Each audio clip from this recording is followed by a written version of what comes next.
ಕುಖ್ಯಾತ ಗ್ಯಾಂಗ್ಸ್ಟರ್ ಆಗಿರುವಂತಹ ಲಾರೆನ್ಸ್ ಬಿಷ್ಣೋಯ್ ಅವರ ವಕೀಲರ ಮೇಲೆ ಗುಂಡಿನ ದಾಳಿ ಆಗಿರೋದ್ರ ಡೀಟೇಲ್ಸ್ ಲಭ್ಯ ಆಗ್ತಾ ಇದೆ. ರಾಷ್ಟ್ರ ರಾಜಧಾನಿಯಲ್ಲಿ ಗುಂಡಿನ ಮೊರೆತ ಕೇಳಿಬಂದಿದೆ. ಲಾರೆನ್ಸ್ ಬಿಷ್ಣೋಯ್ ವಕೀಲರ ಮೇಲೆ ಆಗಿರುವಂತಹ ಫೈರಿಂಗ್ ಬಗ್ಗೆ ಡೀಟೇಲ್ಸ್ ನಮಗೆ ಲಭ್ಯ ಆಗ್ತಾ ಇದೆ. ದೆಹಲಿಯ ಕಾಶ್ಮೀರ್ ಗೇಟ್ ಬಳಿ ನಡೆದಿರುವಂತಹ ಘಟನೆ ಇದಾಗಿದೆ. ನಿನ್ನೆ ರಾತ್ರಿ 10:10ರ ಸುಮಾರಿಗೆ ನಡೆದಿರುವಂತಹ ಗುಂಡಿನ ದಾಳಿ ಅನ್ನೋದರ ಮಾಹಿತಿ ಇದೆ. ವಕೀಲ ದೀಪಕ್ ಖತ್ರಿ ಮೇಲೆ ಗ್ಯಾಂಗ್ ಫೈರಿಂಗ್ ಅನ್ನು ಮಾಡಿರೋದು. ಅಪರಿಚಿತ ಜನರ ಗುಂಪು ದಾಳಿಯಲ್ಲಿ ಕಾರಲ್ಲಿದ್ದ 5 ಜನರ ಪೈಕಿ ಒಬ್ಬರಿಗೆ ಗಾಯ ಆಗಿದೆ. ಬೈಕ್ನಲ್ಲಿ ಬಂದಂತಹ ಅಪರಿಚಿತ ಗ್ಯಾಂಗ್ನಿಂದ ಗುಂಡಿನ ದಾಳಿ ಆಗಿರೋದ್ರ ಡೀಟೇಲ್ಸ್ ಲಭ್ಯ ಆಗ್ತಾ ಇದೆ. ಈ ದಾಳಿಯ ಹೊಣೆಯನ್ನು ಇಲ್ಲಿ ತನಕ ಯಾರು ಕೂಡ ಹೊತ್ಕೊಂಡಿಲ್ಲ. ಬಟ್ ಲಾರೆನ್ಸ್ ಬಿಷ್ಣೋಯ್ಗೆ ಭೂಗತ ಲೋಕದಲ್ಲಿ ಅನೇಕ ವೈರಿಗಳಿದ್ದಾರೆ. ಅವರಲ್ಲಿ ಯಾರು ಅಟ್ಯಾಕ್ ಮಾಡೋದಕ್ಕೆ ಪ್ರಯತ್ನ ಪಟ್ಟಿದ್ದು ಅನ್ನೋದು ಗೊತ್ತಿಲ್ಲ. ಲಾರೆನ್ಸ್ ಬಿಷ್ಣೋಯ್ ನಿಮಗೆ ಗೊತ್ತೇ ಇದೆ, ಹಿಂದೆ ಸಿದ್ದು ಮೂಸೇವಾಲಾ ಹತ್ಯೆಯ ಹಿಂದೆ ಈತನ ಗ್ಯಾಂಗ್ನ ಕೈವಾಡ ಇತ್ತು ಅನ್ನುವಂತಹ ಆರೋಪ. ಆಮೇಲೆ ಸಲ್ಮಾನ್ ಖಾನ್ಗೆ ಪದೇ ಪದೇ ಬೆದರಿಕೆ ಹಾಕ್ತಾ ಇದ್ದಿದ್ದು, ಸಲ್ಮಾನ್ ಖಾನ್ ಮೇಲೆ ಅಟ್ಯಾಕ್ ಮಾಡೋದಕ್ಕೆ ಪ್ರಯತ್ನ ಪಡ್ತಾ ಇದ್ದಂತಹ ಸಂದರ್ಭದಲ್ಲಿ ವ್ಯಕ್ತಿಗಳು ಸಿಕ್ಕಾಕೊಂಡಾಗ ಹೇಳಿದ್ದು ಕೂಡ ಲಾರೆನ್ಸ್ ಬಿಷ್ಣೋಯ್ ಹೆಸರನ್ನೇ.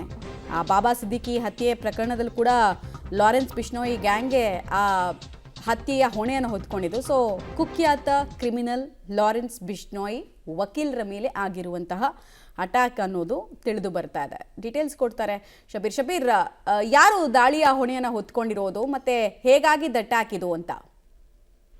ಮಮತಾ, ಈವರೆಗೂ ದಾಳಿಯ ಹೊಣೆಯನ್ನ ಯಾರು ಕೂಡ ಹೊತ್ಕೊಂಡಿಲ್ಲ. ನಿನ್ನೆ ರಾತ್ರಿ 10 ಗಂಟೆ ಸರಿ ಸುಮಾರಿಗೆ ದೆಹಲಿಯ ಕಾಶ್ಮೀರಿ ಗೇಟ್ ನಲ್ಲಿ ಈ ಘಟನೆ ನಡೆದಿರುವಂತದ್ದು.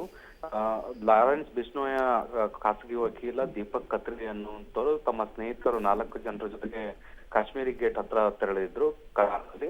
ಈ ಸಂದರ್ಭದಲ್ಲಿ ಬೈಕ್ ನಲ್ಲಿ ಬಂದಂತ 3 ಅಪರಿಚಿತರು ಏಕಾಏಕಿ ಗುಂಡಿನ ದಾಳಿ ನಡೆಸಿರುವಂತದ್ದು.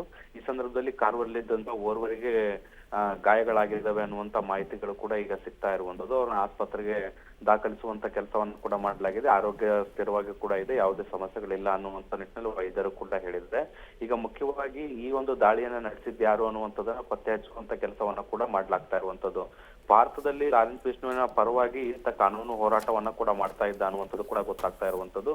ಹೀಗಾಗಿ ಇದೊಂದು ಗ್ಯಾಂಗ್ ವಾರ್ ಇರಬಹುದು ಅನ್ನುವಂತಹ ಅಂದಾಜನ್ನ ಕೂಡ ಪೊಲೀಸರು ಪ್ರಾಥಮಿಕವಾಗಿ ಮಾಡಿದ್ದಾರೆ. ರೈಟ್, ಧನ್ಯವಾದ ತಮ್ಮ ಮಾಹಿತಿಗಾಗಿ ಶಬೀರ್.